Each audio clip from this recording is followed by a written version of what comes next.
সিলেটের প্রতিভাবান যুবক আশফাক উদ্দিন আহমেদ এবছর অর্জন করেছেন জাতীয় যুব পুরস্কার। দেশ জুড়ে প্রশংসা ভাসছেন তিনি। তার সাফল্যের পেছনের গল্প জানাচ্ছেন অলিউর রহমান তামিম। দেশের যুব সমাজের অনুপ্রেরণা হয়ে উঠেছেন আশফাক উদ্দিন আহমেদ, যিনি পেয়েছেন জাতীয় যুব পুরস্কার। তার নিরলস প্রচেষ্টা ও সাহসিকতার ফলেই সমাজের বিভিন্ন স্তরে ইতিবাচক পরিবর্তন এসেছে। আজ আমরা তার গল্প শুনব। আপনি যে যুব জাতীয় পুরস্কার পেয়েছেন, এর পিছনের গল্পটা একটু শুনতে চাই। আমি অনেক ছোট থেকেই এই কাজগুলা শুরু করেছিলাম।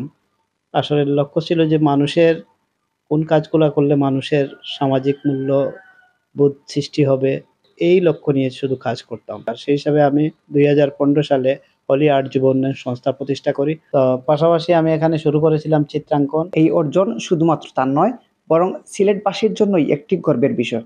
আল্লাহর রহমতে 2024-এ জাতীয় যুব পুরস্কার সংগঠক হিসাবে সারা বাংলাদেশের মাঝে 3টি পুরস্কার আমাকে প্রথম নির্বাচিত করায় আমি আবার মহান আল্লাহ তাআলার শুকরিয়া আদায় করি। আশফাক উদ্দিন আহমেদের এই সাফল্য যুব সমাজকে আরো বেশি অনুপ্রাণিত করবে। যুবকরা বিভিন্ন উন্নয়নমূলক কাজ করবেন, এমনটাই সকলের প্রত্যাশা। Oliur Rahman Tamim, আইওয়ান news time, Golapganj, Sylhet.